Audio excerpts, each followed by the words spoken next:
Hello, good morning and welcome. It's Tuesday, February the 3rd.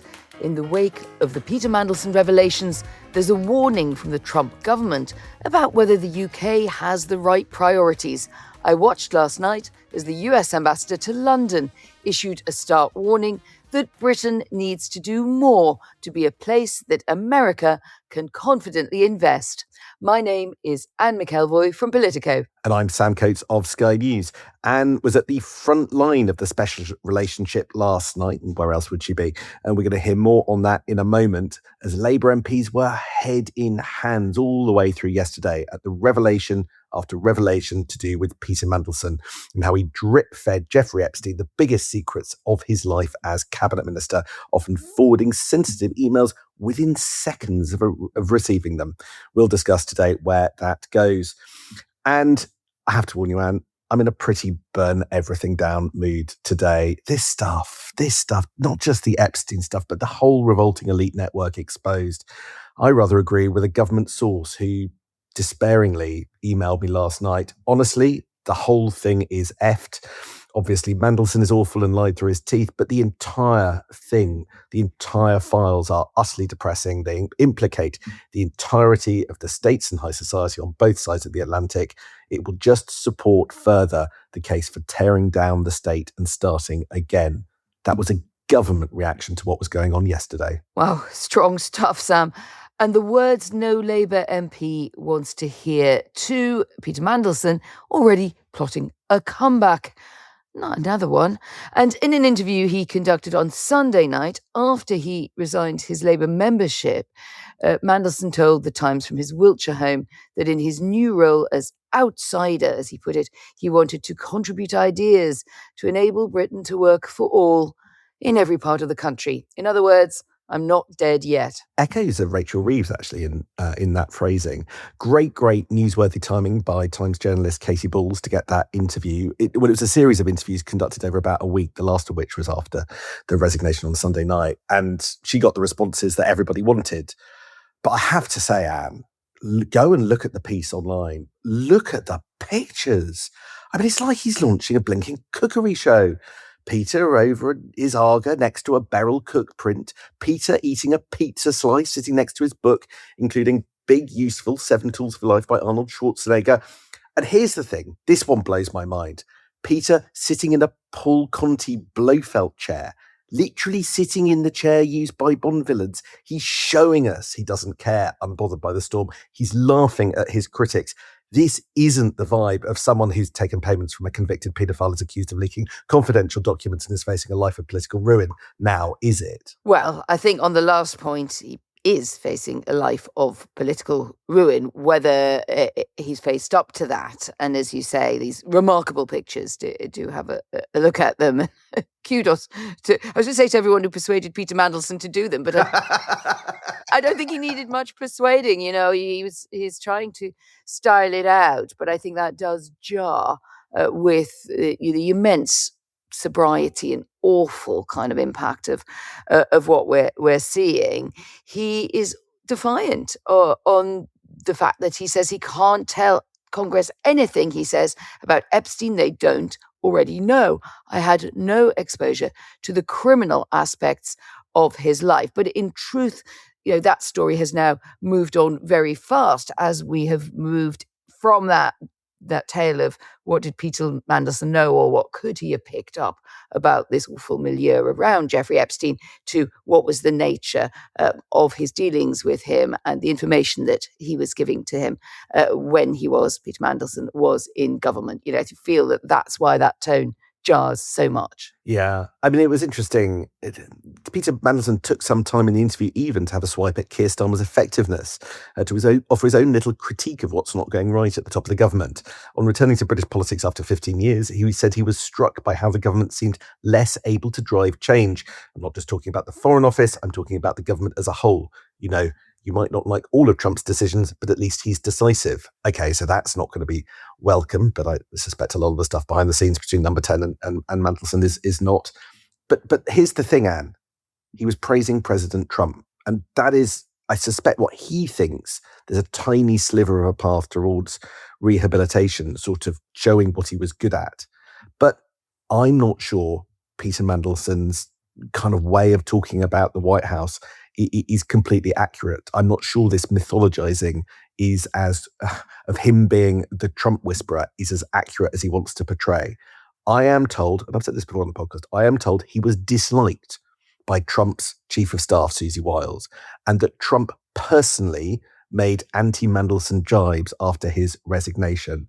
So while he was popular with the MAGA crowd, which is easier to get into, he wasn't as popular as I think he's going to want to present himself with the White House itself. And what stands out for me there, following up on that, is this sort of Trump gets things done. This is a line, I think I'd call it a soft pro-Trumpism that you get among some people. And it can also be people who just think, well, yeah, we've got him now and it's going to go on foreseeably. And I think that is where Peter Mandelson is trying to position himself, whether or not he was popular as ambassador or not, is he gets things done. We don't get things done. Why is that? But that points the finger back to the efficiency of the Keir Starmer project, as you point out. The interview was done before yesterday's bombshell disclosures, and these documents appear to show that Mandelson emailed Jeffrey Epstein with market-sensitive information. So this is kind of a new front opening up here. A lot of this information was known only to a handful of people at the top of government at the time. People like Shriti Vadera, when she was a financial advisor to the Treasury, and to Gordon Brown, at least on 4 occasions, as far as we're counting it, when he was business secretary in 2009, which is the same year as the first conviction of Jeffrey Epstein for soliciting underage girls. It includes details of the 500 billion euro bailout and ultimately Gordon Brown's resignation. And Mandelson also admits that Epstein did pay for his partner Ronaldo's 5-figure osteopathy course at the time. So it's quite the miasma. Last night, the Metropolitan Police said they reviewed the material and see whether it met the criminal threshold for a full investigation into the offence of misconduct in public office. And the government, in the form of Darren Jones in the Commons yesterday, vowed to assist in any way necessary. Meanwhile, Keir Starmer, fighting to put as much distance as possible between himself and the man he appointed to that plum role in Washington just over a year ago, says that he wants Lord Mandelson, as he is, to voluntarily give up that peerage and the title. However, the government is stopping short of passing primary legislation that would be necessary to strip Mandelson of the peerage. The first time that would have been done since the Second World War. Prime Minister saying it would be too complex, which I read as meaning it's a big faff on time in the Commons and just keeps the whole thing bobbling through, just hopes that Mandelson disappears from the Lords and never shows his face there again. So there are some people asking what's the real world consequence of this beyond the victims and beyond the historical stuff. Well, I've got one for you today, and it's a little niche fact, but it does matter. And it's a consequence of the diplomatic reshuffle that Lord Mandelson's resignation forced. So this week, I don't think many people know this, the UK became president of the UN Security Council for February 2026. This means that our representative, usually an ambassador, presides over meetings, sets the agenda, manages the workflows, and represents the council to other UN bodies, right? It's quite a big deal, and you can have quite a bit of soft power when you hold the chair of these things. But of course, we don't have an ambassador. It's often held by somebody big. Karen Pierce was one of the holders of that role, but now it's empty because we diverted Christian Turner, who should be doing the job, to Washington to fill Peter Mandelson's role. So that's unfilled. We're represented by a deputy, and one person in the Foreign Office just talked about the embarrassment inside the Foreign Service about all of this. So that's the consequence. But Anne, you were at the front line of another area where you can pick up some of the consequence, the front line of the special relationship last night with the reception, including the US Ambassador Warren Stevens. I want to know what he said. Yes, this was a reception in the Foreign Office for the American-British Business Parliamentary Group with the US AMBO there giving the main speech. It was a bit of a who's who of the special relationship in action as we launch into this 250th anniversary of US independence. And just a word on Stevens to remind everyone he is an Arkansas financier. He's a Trump appointee. He's a big donor to Trump, and he's seen as a very sort of pro-business figure even before that time. And he had a bracing message for Starmer on business and especially on energy policy. It went like this. Here's a quote. If the UK does not remain investable for US companies, it will not meet its growth targets. We need all forms of energy, including oil and gas. He then went on to say he was going to repeat it in case we hadn't caught the message in the room. Energy security, he added, is a priority for our engagement with the rest of the world and lasting peace. So that, and then a conversation I had with a senior energy investor expressing frustration about what they saw as the limitations of Ed Miliband's opposition to oil and gas exploration, the energy profits levy. I mean, basically lots of aspects of energy policy and the green energy policy pursued by Ed Miliband and the government. It was just a sign of more pressure from the US, specifically on that score, but it was also about, are you serious about being invested in by US companies?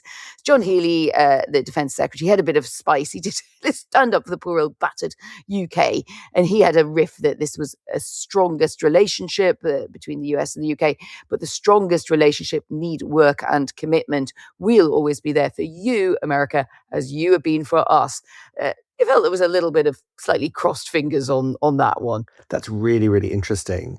It's really interesting because it captures this new poise of the special relationship in which America feels like it is able to proactively lecture the UK here on energy policy, before on the Chagos Islands, and we haven't heard the end of that. Previously, all of that would largely have been done before, but behind closed doors or in another context. Here's their man in London, deciding to go out of his way to chide the way that energy policy is being handled in the UK. And, I think most iterations of the special relationship wouldn't have expected that to happen. And, this guy, the Arkansas billionaire, net worth, we think around $3.5 billion, he's known for being really punchy, not very diplomatic. I picked up stories from the business community where he goes around describing his frustration at Chancellor Rachel Reeves for not being more agile and diplomatic. I don't know whether you've heard these, Anne, but Warren Stevens was basically telling people how he was despairing over what he saw as her tin ear response during a discussion about rare earths. There was some kind of discussion about how the UK can get some help from the US, and there was some kind of quid pro quo, but Rachel Reeves wasn't having any of it when it comes to the quid pro quo. And he responded to this by basically going around the business community and telling them all that he wasn't very impressed by her response. So he doesn't hold back. I don't know that this is a sign that the special relationship is in particularly good health, and there is a question about whether it can always be completely clawed back to what it was. What was your sense in the room? What are events like this when there's a big backdrop like this? I mean, obviously there's an elephant in the room. Do you even get to talk about what's going on? I knew you were going to say an elephant in the room, and that was exactly what it was like. There's one lot of serious conversations going on there about, are we ever going to get anything out of this trade deal? That was quite a light mention, really, from the ambassador, if we had bigger hopes of coming back to that big, beautiful trade deal in some way. But yeah, you're absolutely right. The talk among the MPs was about Peter Mandelson, and there was a mixture of horror at the revelations of sending private government information to Epstein that I think has just landed so badly. And a lot of people, it was someone I spoke to, had known Peter Mandelson all of those years, and also throughout the building or rebuilding of the Labour Party to the 1997 election. He just said, yeah, the Epstein stuff of Peter's relationship is bad enough, but I feel personally very betrayed about the way that he's clearly conducted himself as business secretary. So I do think whether or not it passes some bar for police action, I think that there'll be a desire, to see really condign treatment of Mandelson on that score.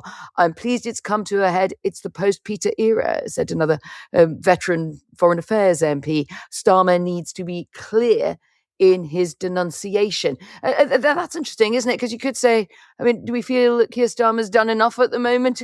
I got the impression, and these were like very, very centrist MPs, even right of centre. Yeah, they tend to be who go to these American events. But I think they wanted more. Yeah, I think this is sort of 6 out of 10 problem for Keir Starmer at the moment.